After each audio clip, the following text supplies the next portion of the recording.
Hello friends. तो मैं उम्मीद करता हूँ आप मेरे साथ इस कोडिंग जर्नी को एंजॉय कर रहे होंगे और कोडिंग सीख रहे होंगे। तो फ्रेंड्स, तो हमने अभी तक C plus plus programming mastery की ये जो प्लेलिस्ट है यूट्यूब चैनल पे, हमने इसमें काफ़ी कुछ सीख रखा है, काफ़ी कुछ हमने सीखा है साथ में और प्रैक्टिस भी किया है। तो आज मैं इसी जर्नी को आगे बढ़ाते हुए एक नया टॉपिक ला चुका हूँ। आज हम लोग सीखेंगे कंस्ट्रक्टर एंड डिस्ट्रक्टर। तो अगर आपको कोई भी डाउट होगा कंस्ट्रक्टर क्या होता है, डिस्ट्रक्टर क्या होता है और इसको कैसे कोड लिखते हैं, क्या करते हैं, तो ये सारे डाउट आपके इस सेशन में क्लियर हो जाएगा। मैं डेफिनेटली एक ऐसा एक्सप्लेनेशन दूंगा जिससे आपका सारा डाउट क्लियर हो जाएगा कंस्ट्रक्टर एंड डिस्ट्रक्टर से रिलेटेड। तो फ्रेंड्स, मेरे साथ बने रहिए और इस कोडिंग जर्नी को एंजॉय करते रहिए। तो फ्रेंड्स, चालू करते हैं आज का सेशन कि कंस्ट्रक्टर क्या होता है और डिस्ट्रक्टर क्या होता है। तो फ्रेंड्स, पहले मैं इसको समझाने के लिए क्या करता हूँ, एक सिंपल सा क्लास बना लेता हूँ। तो फ्रेंड्स, मैंने एक क्लास बना लिया क्लास ए करके। अभी सी प्लस प्लस में हम जो भी क्लास बनाते हैं उसको सेमीकोलन से बंद करना होता है, तो मैंने इसको सेमीकोलन से बंद कर दिया। तो ये हमारा क्लास रेडी हो गया। अब भी देखो, अगर आपने मेरे पहले के वीडियोस देखे होंगे C plus plus programming mastery का, तो इसमें आपने पता होगा कि जो हम लोग क्लास बनाते हैं उसमें हम लोग क्या क्या बनाते हैं। तो जो हम क्लास होता है ना, उसके अंदर हम दो चीज़ें बना सकते हैं। पहला तो वेरिएबल्स है, डेटा वेरिएबल्स, मतलब मैं कोई वेरिएबल बना सकता हूँ, डेटा वेरिएबल्स बना सकता हूँ। सेकेंड वन, फंक्शन बना सकता हूँ। ठीक है, तो जो क्लास होता है उसके अंदर दो चीजें बना सकते हैं, वेरिएबल्स एंड फंक्शंस। तो अभी तो कंस्ट्रक्टर क्या आ गया नया चीज। तो बेसिकली कंस्ट्रक्टर भी क्या है, एक फंक्शन है, एक स्पेशल टाइप का फंक्शन है जिसका जो नाम है ना क्लास के नाम से सेम होता है। तो क्लास का नाम क्या है, ए है, तो ए के नाम से ही मुझे क्या बनाने का है, एक फंक्शन बनाने का है। तो चलो बनाते हैं। ये मैंने लिखा ए, और जैसा फंक्शन बनाते हैं, पैरेंथेसिस चालू किया, बंद किया, कर्ली ब्रेसेस चालू किया, बंद किया। तो मैंने एक फंक्शन बना दिया जिसका नाम ए है। तो क्या होता है, constructor is a special type of function which name is same as class name. तो मैं क्या करता हूँ, यहाँ पर कंस्ट्रक्टर का डेफिनेशन वगैरह भी लिखता चलता हूँ, जिससे आपको इजिली अंडरस्टैंडेबल हो कि कंस्ट्रक्टर क्या होता है। ठीक है, तो लिखो मेरे साथ। अगर आप भी लैपटॉप लेके बैठे हो, पीसी के साथ बैठे हो, तो मेरे साथ ही आप ये क्या कर सकते हो, मैं जो नोट्स वगैरह लिखा रहा हूँ आप उसको नोट डाउन कर सकते हो बुक में, जिससे इन फ्यूचर आपको याद रहेगा। तो फ्रेंड्स, क्या होता है ना, ये जो हम लोग डेफिनेशन वगैरह लिखते हैं ना, तो ये एक ही बार लिखना होता है, एक ही बार सीखना होता है। मीन्स आप सी प्लस प्लस में ऑब्जेक्ट ओरिएंटेड प्रोग्रामिंग सीख रहे हो, कंस्ट्रक्टर सीख रहे हो, तो ये जो कंस्ट्रक्टर जो दूसरे प्रोग्रामिंग लैंग्वेजेस है उसमें भी होता है। चाहे तो आप जावा पढ़ लो, पाइथन पढ़ लो, जावास्क्रिप्ट पढ़ो, पीएचपी पढ़ो, सी शार्प पढ़ो, ठीक है, कोई भी दूसरा प्रोग्रामिंग लैंग्वेज पढ़ो ऑब्जेक्ट ओरिएंटेड प्रोग्रामिंग वाला, तो उसमें डेफिनेटली आपको कंस्ट्रक्टर तो मिलेगा। तो जो डेफिनेशन है वो सब में सेम रहता है। मीन्स बस आपको एक बार अच्छे से सीखना है। एक बार आपने अच्छे से सीख लिया तो आप जो भी प्रोग्रामिंग लैंग्वेजेस है इन फ्यूचर सीखने वाले हो सब पे अप्लाई कर सकते हो। ठीक है, जरूरी नहीं है कि कंस्ट्रक्ट अभी सी प्लस प्लस पढ़ रहे हो तो उसमें कंस्ट्रक्टर का डेफिनेशन अलग होगा, फिर जावा पढ़ोगे उसमें कंस्ट्रक्टर का डेफिनेशन अलग होगा, पाइथन पढ़ रहे हो उसमें कंस्ट्रक्टर का डेफिनेशन अलग होगा। ऐसा कुछ नहीं होता है।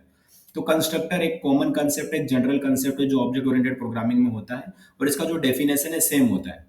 ठीक है, भले ही सिंटेक्स थोड़ा चेंज हो जाए, लिखने का तरीका भले चेंज हो जाए, बट जो कंसेप्ट है, जो डेफिनेशन है वो सेम रहेगा।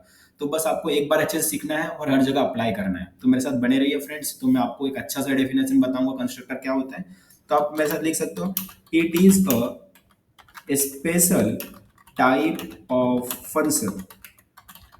तो ये भी क्या एक फंक्शन है, एक स्पेशल टाइप का फंक्शन है। It is a special type of function which name is same as class name. It is a special type of function which name is same as class name. तो ये क्या है, एक special type का function है जिसका नाम जो है ना क्लास के नाम से सेम होता है। तो क्लास का नाम क्या है, क्लास का नाम अगर ए है तो जो फंक्शन का नाम है उसका नाम भी ए होगा। पहले इसको समझ लो, ठीक है। जो क्लास का नाम वही फंक्शन का नाम, उसको हम बोलते हैं कंस्ट्रक्टर। अभी क्या होता है, सेकंड पॉइंट जरा मैं लिखता हूं, without constructor, CONSTRUCT, cons CONS, constructor के स्पेलिंग थोड़ा सा रॉन्ग है, CONS cons, TRUCTOR, constructor. Without constructor we can not create a object. तो बिना कंस्ट्रक्टर के हम ऑब्जेक्ट नहीं बना सकते। ये सेकंड डेफिनेशन है। तो देखो, अब इससे पहले हमने जो भी प्रोग्राम किया है सी प्लस प्लस के अंदर, क्या हमने उसमें कंस्ट्रक्टर बनाया था?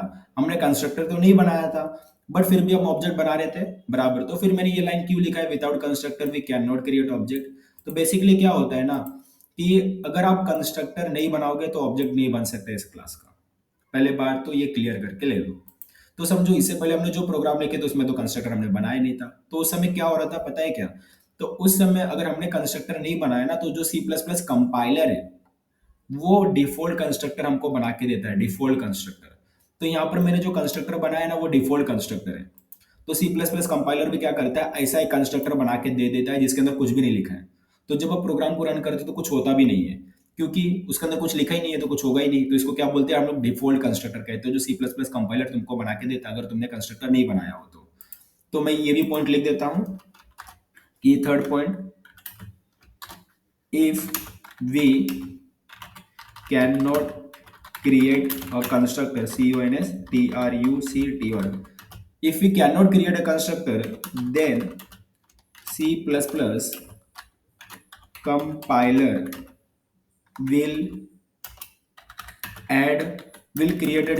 will create a default constructor, if we cannot create a constructor, then C++ compiler will create a default constructor। अगर हम लोग कंस्ट्रक्टर नहीं बनाते हैं तो जो C++ कंपाइलर है वो डिफॉल्ट कंस्ट्रक्टर तुमको बना के देगा। अगर समझो हमने कंस्ट्रक्टर बना दिया तो उस केस में क्या होगा, if we create a constructor, then C++ compiler will not create a default constructor। अगर हमने कंस्ट्रक्टर बना दिया, if we create a constructor then C plus plus compiler will not create a default constructor. अगर हमने बना दिया तो C plus plus compiler नहीं बनाएगा, अगर हमने नहीं बनाया तो सी प्लस प्लस कंपाइलर बना के देगा। ये दो पॉइंट इंपॉर्टेंट है, देखो। Without constructor we can not create object, बिना कंस्ट्रक्टर के हम ऑब्जेक्ट नहीं बना सकते। अगर हमने कंस्ट्रक्टर नहीं बनाया तो सी प्लस प्लस कंपाइलर बना के देगा डिफॉल्ट कंस्ट्रक्टर। अगर हमने कंस्ट्रक्टर बना दिया तो सी प्लस प्लस कंपाइलर नहीं बना के देगा डिफॉल्ट कंस्ट्रक्टर। ये पॉइंट होता है। अभी जो कंस्ट्रक्टर होता है वो कब चलता है, ठीक है, तो ये भी पॉइंट लिख लो, कंस्ट्रक्टर कब चलता है। पांचवा point, it is executed, EXECU, it is executed when object और instance is created of the class it is executed when object or instance is created of the class। जब भी क्लास का आप ऑब्जेक्ट बनाते हो, इंस्टेंस बनाते हो, तो ऑटोमेटिकली क्या होता है, ये एग्जीक्यूट हो जाता है। तो समझते हैं, जैसे कि समझो मैंने ए का एक ऑब्जेक्ट बनाया, अब इसके अंदर कुछ मैसेज भी लिख देता हूँ। अभी तो फिलहाल मैंने कोई मैसेज वगैरह नहीं लिखा है तो मैसेज लिख देता हूँ, सी आउट। इधर मैं लिख देता हूँ डिफॉल्ट कंस्ट्रक्टर, CONSTRUCT और कंस्ट्रक्टर। डिफॉल्ट कंस्ट्रक्टर मैंने लिख दिया, यहाँ पर मैं मैसेज लिखता हूँ int l। तो जरा इसको रन करके देखते हैं। अभी मैंने इसको रन किया और आउटपुट देखते हैं, तो कुछ एरर आ रहा है। अच्छा, ये जो हमने लिखा है वो कोड तो नहीं, इसलिए एरर आ रहा है, तो मैं इसको बंद कर देता हूँ। तो मैंने कंस्ट्रक्टर उसको बंद कर दिया, ठीक है। अभी देखो इसमें क्या है, तो अभी मैं फिर से इसको रन करता हूँ, रन करके मैंने दिखाया, अभी भी एरर आ रहा है। एरर क्यों आ रहा है, क्योंकि देखो मैंने इसको पब्लिक नहीं लिखा है, तो you have to write this public. Public मैंने लिख दिया। अब इसको रन करके देखते हैं, तो डिफॉल्ट कंस्ट्रक्टर हो गया, डिफॉल्ट कंस्ट्रक्टर। तो ये हमारा डिफॉल्ट कंस्ट्रक्टर। देखो अभी मैंने इसको रन तो नहीं किया ना कहीं भी, मैंने बस क्या किया, जो क्लास है हमारा उसका मैंने ऑब्जेक्ट बनाया, और जैसे ही मैंने ऑब्जेक्ट बनाया ऑटोमेटिकली क्या हुआ, ये जो कंस्ट्रक्टर है वो एग्जीक्यूट हो गया, रन हो गया। तो ये होता है कि it is executed when object और instance is created of the class. जैसे ही अब एक क्लास का ऑब्जेक्ट बनाओगे, इंस्टेंस बनाओगे, ऑटोमेटिकली वो जो कंस्ट्रक्टर है वो एग्जीक्यूट हो जाएगा। ये बात आप समझ के रखो। अभी क्या कर सकते हैं, देखो हम लोग एक क्लास के अंदर ना एक से ज्यादा कंस्ट्रक्टर बना सकते हैं। तो मैं क्या करता हूँ ना, मैं इसको कॉपी कर लेता हूँ और मैं इसको पेस्ट करता हूँ। तो मैंने क्लास के अंदर क्या किया, 3 कंस्ट्रक्टर बनाया, 3 कंस्ट्रक्टर्स मैंने बना लिए। अब क्या कर सकते हो ना, इसमें number of parameters, but 3 constructor मैंने बना लिए, बट सेम नहीं रख सकते। आप क्या करना पड़ेगा, इसका जो नंबर ऑफ पैरामीटर वो चेंज करना पड़ेगा। तो मैं इधर ले लेता हूँ, समझो int ले लेता हूँ, यहाँ पर मैं ले लेता हूँ स्ट्रिंग नेम ले लेता हूँ, ठीक है। इस तरीके से कंस्ट्रक्टर आप बना सकते हो। और भी चाहिए, जितना भी कंस्ट्रक्टर बनाना है बना सकते हो। जैसे कि मैं समझो यहाँ पर दो नंबर ले लेता हूँ, int a ले लिया, कोमा लगा के int b ले लिया। तो जितना चाहिए आप उतना कंस्ट्रक्टर बना सकते हो, उसमें कोई भी प्रॉब्लम नहीं है। तो मैंने यहाँ पर क्या किया, 4 कंस्ट्रक्टर बना दिए, बट सबका जो नंबर ऑफ पैरामीटर है वो सबका डिफरेंट है। तो नंबर ऑफ पैरामीटर क्या होना चाहिए, डिफरेंट होना चाहिए। अब इसको देखो, अब एक क्लास है हमारे पास, उसके पास एक ज्यादा कंस्ट्रक्टर है, एक क्लास है हमारे पास, उसके पास एक ज्यादा कंस्ट्रक्टर है। तो अभी इसको क्या बोलते हैं, तो इसको बोलते हैं कंस्ट्रक्टर ओवरलोडिंग। तो अभी कंस्ट्रक्टर ओवरलोडिंग का भी मैं डेफिनेशन लिखा के देता हूँ कि कंस्ट्रक्टर ओवरलोडिंग क्या होता है। CONSTRUCTOR constructor overloading, OLOADING constructor overloading. तो इसका डेफिनेशन लिखते हैं कि कंस्ट्रक्टर ओवरलोडिंग क्या होता है। तो लिखो मेरे साथ definition. If a class contain if a class contain if a class contain more than one constructor, if a class contain more than one constructor with DIFFERENT different number of parameter, if a class contain more than one constructor with a different number of parameter is called constructor overloading। उसको हम लोग क्या बोलते हैं, constructor overloading कहते हैं। Is called constructor overloading. मैं इधर लिख भी देता हूँ, is called CONSTRUCTOR constructor overloading, OVERLOADING।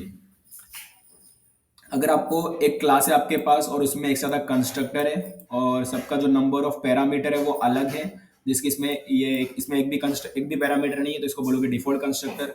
अब इसमें एक पैरामीटर है तो ये हो गया पैरामीटराइज कंस्ट्रक्टर, इसमें दो पैरामीटर, ये भी पैरामीटराइज कंस्ट्रक्टर, इसमें भी एक पैरामीटर, ये हो गया पैरामीटराइज कंस्ट्रक्टर। तो आप देख सकते हो जितना भी हमारे पास कंस्ट्रक्टर है सबका जो नंबर ऑफ पैरामीटर है सबका डिफरेंट है। तो if a class contain more than one constructor, अगर एक क्लास के पास एक से ज्यादा कंस्ट्रक्टर है with different number of parameter और सबका जो नंबर ऑफ पैरामीटर है वो सबका अलग है, तो बोलोगे इज कॉल्ड कंस्ट्रक्टर ओवरलोडिंग। उसको कंस्ट्रक्टर ओवरलोडिंग बोल सकते हो। क्या बोल सकते हो, कंस्ट्रक्टर ओवरलोडिंग। या with different number of parameter और डिफरेंट टाइप ऑफ पैरामीटर, ठीक है, ये भी बोल सकते हो। जैसे यहाँ पर देखो, यहाँ पर मेरे पास एक भी पैरामीटर नहीं, यहाँ पर एक पैरामीटर है, यहाँ पर भी एक पैरामीटर है, बट दोनों का जो टाइप है वो डिफरेंट है, ठीक है। इसमें इंटीजर टाइप का पैरामीटर है, इसमें स्ट्रिंग टाइप का पैरामीटर है, तो ये दोनों का पैरामीटर अलग अलग है, समझ रहे हो। तो टाइप भी बोल सकते हो with different number of parameter और डिफरेंट टाइप ऑफ पैरामीटर, और different DIFFERENT different type of parameter, ऐसा भी बोल सकते हो, डिफरेंट टाइप ऑफ पैरामीटर, ठीक है। तो if a class contain more than one constructor with different number of parameter और different type of parameter is called constructor overloading. इसको हम कंस्ट्रक्टर ओवरलोडिंग कहते हैं। अभी मैं क्या करता हूँ, सबको मैं थोड़ा सा चेंज करके देखता हूँ। इसको बोलता हूँ पैरामीटराइज कंस्ट्रक्टर, बोलूंगा PARAME, PARAMETERISED, parameterise constructor. Okay, ये सेम मैसेज में क्या करूंगा, नीचे भी लिखूंगा। ये सब तीनों क्या है, पैरामीटराइज कंस्ट्रक्टर है हमारे। ये भी पैरामीटराइज कंस्ट्रक्टर है और ये भी पैरामीटराइज कंस्ट्रक्टर है, तीनों हमारे पैरामीटराइज कंस्ट्रक्टर हो गए।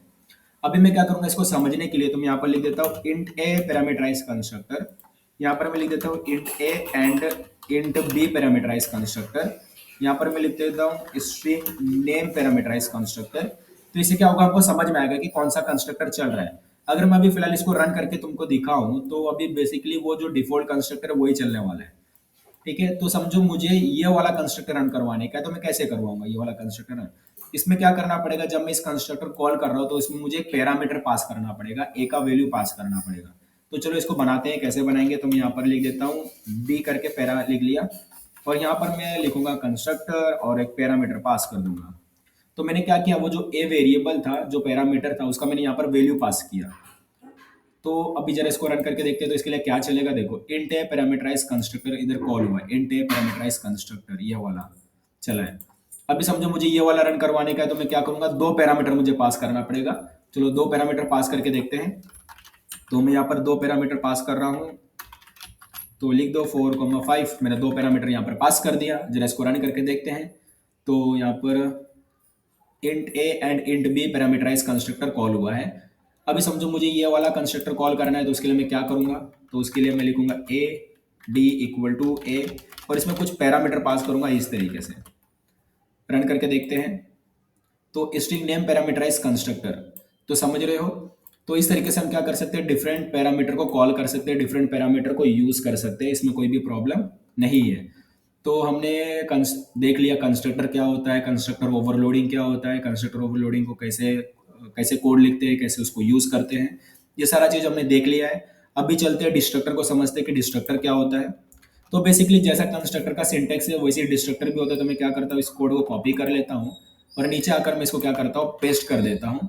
बस इसके नाम के आगे क्या करना है, टिल्डा साइन लगाने का, टिल्डा साइन, बस ऐसा। अब ये साइन लगाने पे क्या हो गया, ये डिस्ट्रक्टर बन गया। अब ये डिस्ट्रक्टर क्या होता है, डिस्ट्रक्टर ओवरलोडिंग नहीं कर सकते, डिस्ट्रक्टर बस एक ही होता है। ठीक है, तो एक क्लास में एक ही डिस्ट्रक्टर होता है। और ये डिस्ट्रक्टर कब रन होता है, तो ये रन होता है जब ऑब्जेक्ट मेमोरी से डिलीट होता है। जरा समझते हैं, जब ऑब्जेक्ट बना, तो ये जब ऑब्जेक्ट बनता है तो ये मेमोरी में जाके सेव होगा, बराबर। तो जब ये मेमोरी में सेव होगा तो उस समय क्या होता है, कंस्ट्रक्टर चलता है। तो जब ऑब्जेक्ट बनता है तो कंस्ट्रक्टर चलता है। जब आपका प्रोग्राम बंद हो गया, मतलब आपका प्रोग्राम खत्म हो गया, स्टॉप हो गया, तो उस समय क्या होगा, डिस्ट्रक्टर चलेगा। तो डिस्ट्रक्टर कब चलता है, जब ऑब्जेक्ट मेमोरी से डिलीट होता है। तो दो चीजें, कंस्ट्रक्टर तब चलता है जब ऑब्जेक्ट को मेमोरी मिलता है, डिस्ट्रक्टर तब चलता है जब ऑब्जेक्ट मेमोरी से डिलीट होता है। आई होप सो ये समझ में आ रहा हो आपको कि कंस्ट्रक्टर और डिस्ट्रक्टर में क्या फर्क है, दोनों कब एग्जीक्यूट होते हैं। कंस्ट्रक्टर कब एग्जीक्यूट होता है, जब ऑब्जेक्ट को मेमोरी मिलता है, जब ऑब्जेक्ट बनता है। और डिस्ट्रक्टर तब चलता है जब ऑब्जेक्ट मेमोरी से डिलीट होता है। ओके, जब ऑब्जेक्ट मेमोरी से डिस्ट्रॉय होता है तब डिस्ट्रक्टर चलता है। तो मैं यहाँ पर लिख देता हूँ डिस्ट्रक्टर, और यहाँ पर डिस्ट्रक्टर कोड लिख देता हूँ, DESTRUCT, और destructor code CALLED, destructor code हुआ यहाँ पर। तो आई होप सो, चलो इसको रन करके देखते हैं। अभी मैंने इसको रन किया तो आउटपुट देखते हैं। तो इसमें देखो 4 बार डिस्ट्रक्टर कॉल हुआ है। ठीक है, तो मतलब जितनी बार कंस्ट्रक्टर चला है उतनी बार डिस्ट्रक्टर भी चला है, बराबर। तो जब ऑब्जेक्ट बना है तो उसको मेमोरी मिला है तो कंस्ट्रक्टर चला है, जब ऑब्जेक्ट मेमोरी से डिलीट हुआ है तो डिस्ट्रक्टर चला है। बट ये कैसे एग्जीक्यूट हुआ है हमको उसको भी समझना है, तो चलते उसको समझते हैं कि डिस्ट्रक्टर कैसे रन हुआ है। तो इसको समझाने के लिए मैं क्या करता हूँ ना, यहाँ पर एक पैरामीटर बना लेता हूँ, स्ट्रिंग नेम करके। यहाँ पर एक मैंने पैरामीटर बना लिया, स्ट्रिंग नेम। अभी क्या करेंगे, ये जो नेम है अभी मेरे को इधर से पास करना रहेगा। तो मैं क्या करता हूँ कि ये जो नेम करके हमने कंस्ट्रक्टर बना रखा है, इसमें हम लोग, मैं ये जो नेम करके वैल्यू था मैं उसमें सेट कर दूंगा, this name equal to name. ये हमने किया था, या इनकैप्सुलेशन वाले कोड में किया था, या क्लास एंड ऑब्जेक्ट वाले कोड में, ये आपने समझ लिया होगा कि ये क्या है। ठीक है, या मैं फिर बता देता हूँ, ये जो दिस कीवर्ड होता है वो क्या होता है, करंट क्लास इंस्टेंस होता है, करंट क्लास वेरिएबल होता है, करंट क्लास इंस्टेंस होता है, करंट क्लास वेरिएबल होता है। ठीक है, तो चलो इसको आगे बढ़ाते हैं फिर। अभी क्या करता हूँ, मैं इसको कॉल करके दिखाता हूँ कि क्या चीज़ है इसको। तो मैं यहाँ पर क्या करता हूँ, यहाँ पर मैं इसको नेम को कॉल करूंगा कि ये कैसे किया जाए। तो दिस नेम मैं यहाँ पर लिख देता हूँ, दिस नेम। तो मैंने यहाँ पर दिस नेम लिख दिया। अभी देखो क्या होगा, मैं थोड़ा सा यहाँ पर चेंजेस करूंगा। मैं यहाँ पर इसको कॉपी कर लेता हूँ एंड मैं इसको यहाँ पर चेंज करता हूँ। यहाँ पर ये किया मैंने, यहाँ पर भी मैंने ये किया, यहाँ पर भी मैंने ये किया। तो सब मैं चेंज किया। अभी यहाँ पर मैं लिख दूंगा ए, और मैं यहाँ पर लिख दूंगा बी, यहाँ पर मैं लिख दूंगा सी, देन यहाँ पर मैं नीचे लिख दिया डी। अब मैं इसको रन करके देखते हैं तो अभी कैसा होगा। देखो मैंने एक वेरिएबल बना रखा है स्ट्रिंग नेम करके, और उसका जो वैल्यू, जब भी कोई भी इस कंस्ट्रक्टर को कॉल करेगा तो उसका जो वैल्यू है जो पैरामीटर में आ रहा है वो हम लोग सेट कर देंगे क्लास के वेरिएबल में। मतलब जो क्लास का जो वेरिएबल है नेम करके, उसमें ये वैल्यू चला जाएगा। बाद में जब डिस्ट्रक्टर कॉल होगा तो हम बस वही जो नाम है, वो जो वैल्यू है वो प्रिंट करवा रहे हैं, जिससे हमको समझ में आ गया कि कौन सा डिस्ट्रक्टर कॉल हुआ है। तो रन करके देखते हैं और आउटपुट देखते हैं। तो देखो तीनों के लिए क्या हुआ, मतलब जो 4 हम लोग ने कंस्ट्रक्टर बनाए थे ABCD करके, और सबके लिए ये वाला कंस्ट्रक्टर चला है जिसमें ये प्रिंट हुआ है string name parameterise constructor. Sure. और बट इसके बाद देखो डिस्ट्रक्टर कैसे कॉल हुआ है वो समझ सकते हो। तो डिस्ट्रक्टर जब कॉल हुआ है तो पहले डी के लिए कॉल हुआ है, देन सी के लिए कॉल हुआ है, देन बी के लिए कॉल हुआ है, देन ए के लिए कॉल हुआ है। तो इसको कैसे इमेजिन कर सकते हो, अभी थोड़ा सा मैं यहाँ पर भी करके दिखाता हूँ। यहाँ पर भी काम करता हूँ ना, ये जो नेम है ना वो मैं प्रिंट करवा के दिखा देता हूँ, जिससे यहाँ पर भी जो कन्फ्यूजन है वो खत्म हो जाए। तो मैंने इसको रन किया तो देखो पहले ए के लिए कंस्ट्रक्टर चला, देन बी के लिए चला, देन सी के लिए चला, देन डी के लिए चला। जब डिस्ट्रक्टर कॉल हुआ तो पहले डी के लिए कॉल हुआ, देन सी के लिए कॉल हुआ, देन बी के लिए, देन ए के लिए। तो इसको कैसे समझ सकते हो, एक बोतल की तरह समझ सकते हो। समझो एक बोतल है, एक कंटेनर है जिसमें ओनली वन ओपनिंग है। मीन्स एक ही तरफ से आप क्या कर सकते हो, डेटा डाल भी सकते हो और डेटा रिमूव भी कर सकते हो। तो उसमें क्या हुआ, वो बोतल जो है, बोतल करके जो कंटेनर है उसमें हमने पहले ए इंसर्ट किया, मतलब ए सबसे नीचे गया होगा।